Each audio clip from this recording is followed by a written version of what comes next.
জীবন থেকে মানুষের চলে যাওয়া দেখলে আশ্চর্য হই না আর, বরং জীবনের অনিবার্য সত্য ঘটনা বলেই মেনে নিই।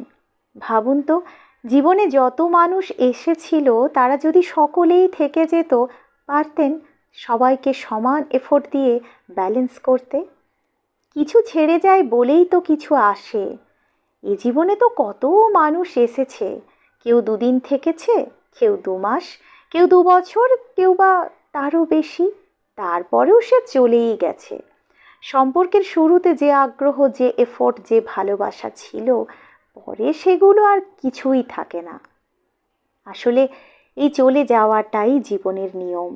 একটু ভেবে দেখলে দেখবেন, সবাই কিন্তু আপনাকে ছেড়ে যায়নি। আপনিও কোনো না কোনো মানুষকে ছেড়ে এসেছেন। মানুষ ছেড়ে যাবেই। এই সামান্য টাকার জীবনে 2 পয়সার মতো করে খরচ হয়ে যাচ্ছে কত মানুষ। বুঝে গেছি, জীবন খরচ করার একটা জায়গা।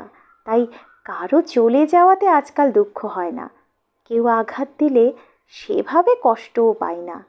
শুধু ভয় পাই কেউ থেকে গেলে।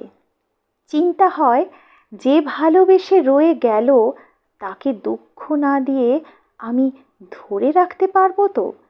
যে আঘাত আমি সহ্য করতে পারতাম না, সে আঘাত আমার দ্বারা কেউ পেলে সে কি করে সহ্য করবে?